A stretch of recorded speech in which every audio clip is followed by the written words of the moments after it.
Today's tutorial is a little bit different because we actually aren't going to be doing too much work in After Effects. This time we're going to be having a look at some 3D animations where we are going to be recreating this title scene that I did in a recent video. I've been spending a lot of time in Blender and I've been learning it from Skillshare, which also happens to be today's video sponsor, but more on that later. The title scene was inspired by the growing grass tutorial by Derek Elliott, who also happened to be the teacher on the learning path that I'm taking on Skillshare. Anyways, the concept is simple. We want something to look overgrown. You can do this with pretty much anything, but in this case, we're going to be using some text. Now, there are a couple of things we need, but we are in luck because all of them are going to be completely free. First thing is obviously Blender, which is where we're going to be doing all the animations. The second thing is models. In this case, we're going to be using Polyhaven. They have a bunch of free stuff, super high quality. And lastly, we're going to need some textures to apply to our text as well. Again, we will be using Polyhaven because, well, it's free and it's super high quality. All the exact models that we'll be using and textures as well will be linked in the description. So in Blender, we are going to start out by setting up our project. And in this case, I'm going to go to the render properties and I'm going to change the render engine to cycles. It's just going to give us a little bit of a nicer result. I'm still very new to this, but this is just from what I've found. And for my case, I'm just going to enable experimental and set it to GPU compute. But this kind of depends on the computer setup you've got. And I'm going to decrease the max samples for the viewport to something like 50 just to make it nice and easy for us to work with, especially if you are working on a slower machine. And then the max samples in the render, I'm just going to set down to something like 300 for now, but I usually play around with it and depending on what I'm working with, the textures and materials and whatnot. I'm also going to go down to the color management, and in this case I've set it up to Asus. I watched this tutorial on YouTube on how to set up the Asus look profile, whatever you want to call it, which I'll link in the description as well. Just gives you a little bit nicer colors in there. And then I'm going to change the view transform to Rec 709 just to make it nice and saucy. I'm still pretty new to Blender, but I feel like I've been able to pick it up pretty quick with the learning path that I'm taking on Skillshare, which is today's video sponsor. I've been taking the build 3D models and animations with Blender learning path on Skillshare to help me understand the basics of how to work around in Blender, how to navigate, and how to do the simple stuff that you really need to be able to build on top of that. The good thing about Skillshare is that it is the largest online learning communities with classes led by industry pros, so that you know you are always in good hands. These industries range from anything from things like 3D animation to painting, you've got music, you've even got business and graphic design, 2D motion animation, all of that good stuff. Which is just to say that no matter what you're trying to get into or get better at, there's probably something for you, whether you're trying to get into cooking or even if you're self-employed and trying to develop the business side of your business rather than just focusing on the creative stuff. As I mentioned, I am following a learning path. This is super great if you don't exactly know where to start, since they are an assortment of classes structured in a very specific way to take you from absolute novice like myself and slowly build you up to becoming better and better. So it kind of builds on top of the core fundamentals that you learned in session 1, and then you go to the next and builds on top of that, so that you keep using those tools that you've just been taught in meaningful ways so that you can remember them better. So if you're wanting to learn something new or develop a skill that you already have, then head to the link in the description where the first 500 people to use that link can get 1 month free on Skillshare. We'll get started today, learn something new and have fun. Anyways, let's get back to the tutorial because we have a lot of stuff that we need to do. We are just gonna hit A to select it all, and I'm gonna hit X to delete. These are a couple of the basic little shortcuts that you will learn in the learning path that I'm taking, for example, which has been super helpful in speeding up the workflow. Anyways, what we're gonna start out with here is we are gonna create some text. So I'm gonna hit Shift A to bring up this little add menu. Otherwise, you can go out to add up here and then hit text. And then you're gonna hit tab to actually be able to go in and edit the text. I spent a lot of time looking for exactly where to do this, but it's just tab. And then all I'm gonna do here is select all the text, and I'm just gonna type out something like this video because it's nice and you learn something new. Then we're gonna go into the text properties over here. I'm just gonna zoom in for a little bit. I'm gonna open up the font section here and I'm gonna change the font. And one thing about Blender is that you can only use fonts that you have installed on your computer. So if you have an Adobe font that you really wanna use, tough luck, bud. But what we're gonna do here is I'm gonna search for Satoshi just because it's a nice font that I like using. Just looks super clean. We are gonna go open the geometry and I'm just gonna extrude it a little bit and then scale it up too, just so we get some nice big text here. We don't need to make it too big. Once we have the text how we like it, and this is very important because after we do this next step, you won't be able to edit the text again. So let's say in my case where I had multiple numbers, I had to make separate layers each time. But what we're gonna do here is right click, and then we're gonna do a convert to, and then mesh. Now you can see if you hit tab, you no longer can edit. But with the text selected, I'm gonna right click and I'm gonna set origin, and then I'm gonna set origin to center of mass. And that's just gonna move this little orange dot here, which is kind of like an anchor point in After Effects is how I'm seeing it. And then I'm gonna hit Alt G to bring it to the center. Now there's a couple of different ways you can move stuff around in Blender. One way is essentially like a destructive way, and that is just by hitting either R to rotate, or G to move, or S to scale. So if I hit R and then type in 90, it'll type it in any which way. You can even hit X to only rotate on the X axis, and then of course you still have the 90, so it'll stand right up. But the thing about doing it this way is that now it affects the rotation in here. So you can kind of think of it like moving around in like a pre-comp or like with a null. So what we're gonna do here is I'm actually gonna Command Z that, and I'm gonna hit tab, and then I'm gonna hit A to select all, and I'm gonna hit R and X, and then type in 90. And that's gonna give us the same result, but without affecting any of our parameters out here. They also do have nulls. If you hit Shift A to go into the add menu, and empties is essentially what a null is, and then you would just parent the ones to each other. This is something I used for the text animation, just because I know I wanted the same exact animation multiple times in a row. So it's just easier to do the animation with a null and then just parent each letter to that null. So I only had to do the animation once. Now we have our text here, and the next thing we're gonna do is add a plane, which is gonna be our floor. Again, Shift A, and then I'm gonna go to Mesh and Plane. And then again, Tab to go into edit mode, and then I'm gonna do my as many adjustments as I can in here. So I'm gonna hit S to scale it up, just unison. And then I'm gonna hit G to move around the layer, and I'm gonna hit Z to move it downwards. And then once I have that, that looks pretty good, I think. I'm gonna select these 2 points by just clicking and dragging over here. And then I'm gonna hit E to extrude, and it's gonna go whichever way I want. So I'm just gonna hit Z to go straight up. And then if you hit 2, or if you go up to this little section over here, you can select, I can't remember what these are called, but the lines is like in between vertices. And then I'm just gonna hit Control B to bevel it a little bit. And it's gonna give us a little bit of a smoother flow over there. I'm just gonna drag it up a little bit, and then you'll have a little tab menu down here, and you can add some segments just to smooth that out a little bit. So that looks pretty good for our background, and that's pretty much all we're gonna do for this little piece. Next step is actually getting into the fun stuff, which is adding all our flowers. As I mentioned earlier, we are gonna be using Polyhaven just to keep it nice and simple. You'd probably wanna go to the websites, but I subscribe to the Patreon. You can subscribe to mine too if you want project files.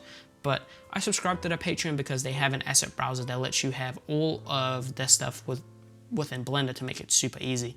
So I'm just gonna go in there, and I'll link the specific models that we will be using in this case down in the description as well. But what we want here is a lot of different like grass looking type textures, and I actually used some different models for the one I actually did, but this one is gonna be all free, so it's nice and easy for us. And the one thing that I found that worked really well is getting a little bit of variation in your selection. So you want something with like flowers. I'm pretty sure I used this exact one, so I'm just gonna click and drag that in there. And then I'm gonna find something else as well that looks pretty cool, maybe this one. And let's find one more, maybe this one. Essentially what I'm gonna do here is, now that I have them in here, and this step is just a little bit different if you don't have the asset browser within Blender, all you wanna do is go to Append, and then find where you have downloaded, and then you'll add it right in. But since I've just dragged them in for this, I actually wanna go in, and if I click on this, I'll actually wanna go and edit the assets, or have the ability to edit the assets, which is gonna be very important down the line. So I'm just gonna click and do that just so I have all of them in here, and you can see they all open right up in there, which is gonna be super nice. And I can delete these empties because they are not necessary for me in this case. And we also actually don't need them to be on screen at all. So you can just click and drag and select them all. And then I'm just gonna hit G and X to take them out to the side a little bit, because we don't want them in our viewport. Now the next thing is super important, and this is what's gonna drive our overgrowing type thing, and that is creating a collection with all the plants. So I'm gonna hit C over here to create a collection, and I'm just gonna name this plants. And then we want to drag all our plant assets in there. So now we have all of it in this collection in here, and we can just leave it out there because we don't really need it right now. Now we can start working with our particle system, which is how we are going to get the growth look. So we are going to select our object, and I'm just going to switch back to my timeline over here, and let's go to the particle systems setup here, and I'm going to hit the plus icon, which is going to create a new particle system. We don't want an emitter, which is something you'd want if you want to have things moving. We just want a hair look, and you can also use this to create an actual furry look. To start with, I'm going to decrease this number to something like 100.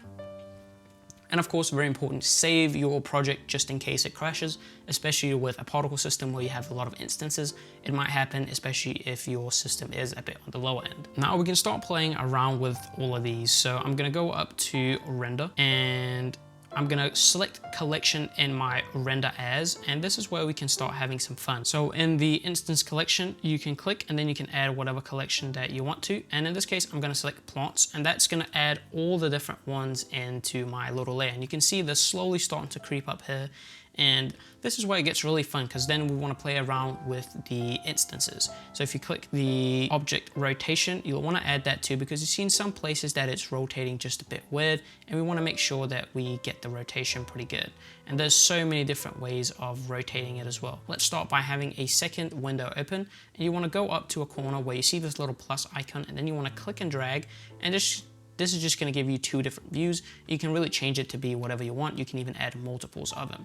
But we are going to go over here, and let's just scale these up. So I'm just going to select these, and I'm going to scale these up a little bit, and I'm going to take these as well. You can see how it's affecting our model over here with the particle systems. But as I mentioned, we do need to rotate it a little bit. And in this case, we can just take all of them, and if you hit R, you can rotate them until they look just about right. And it's just about playing around until you get something that looks pretty good all around. You can see these are a bit wonky some places, but as long as we get a general look down, it's gonna work pretty well. Now, if you go into the children and then go to simple, we can play around a little bit with the size and all that good stuff. So for the display amount, you can keep it somewhat pretty simple for now, but what we really wanna do, play around with randomized size just to get a little bit of variation, and I'm just gonna increase it just a little bit, and we can go back up as well and go to source, and then we wanna change the distribution from jitter to random, which is gonna make it a little bit crazier. And we can play around with the scale again until we get something that looks pretty good. And again, this is a lot easier if you use models that are roughly the same size and scale. So we can scale some of this down to fit a little bit better with what we're actually trying to work with here. This is already starting to look pretty cool, if I do say so myself. But clicking back into this to go over to our particle system again, you can play around with the number that you want in terms of how many you want to actually cover it. I'm just gonna go back because I actually pretty like this look where it's not fully covered, it just has a little bit, which is kind of similar to the look I had for the text in there. It makes it a lot easier to read as well. You can play around with the seed, which is just gonna essentially just like a random seed in After Effects, just until you get something that looks pretty cool. But that's pretty much it for this. The cool thing about this is you can add a little bit of animation to it. In the particle system, if you scroll down into the size under the children, you can see we have a little size slider right here, which is, well, determining the size, and that's how we're going to animate this. So if you go forward a little bit, let's say about 40 frames, you can keyframe this, and then you want to go back to a little bit, let's say 20 frames. And if you set that to 0, and then it's very important that you click this little stopwatch again, because it's not like in After Effects where it just automatically applies the keyframe. So you definitely want to make sure you have that in order. But then now if you play that back, you can see we have a nice little growth animation right there. And that's pretty much all there is to it. Now, if you wanted to add this to the background as well, you can click on the background, and then in the particle systems, hit plus, and then change it over here with this little drop down. You can select the particle system we already have, but in this case, we're gonna duplicate it because we don't actually want the keyframes for this. So we're gonna hit X to delete the keyframes down here in our timeline, and then we can increase the number to a whole bunch more, which is gonna fill it up a lot. And this is where it can start to get really slow, especially if you're working in especially if you're working with quite a large area like we are right now. So in this case, it might be nice to actually increase the scale a little bit to fake it a little bit more, but playing around with scale, randomness, and all that good stuff is where you can make it look like it's a lot fuller than it is, especially if you also scale it down. You can do something like, if you hide this from the camera view up here, then hit shift to go back into tab mode, and then hit A, and you can scale the X, and you can scale the Y too if you wanted to, just to decrease the area that all of those particles are being applied to.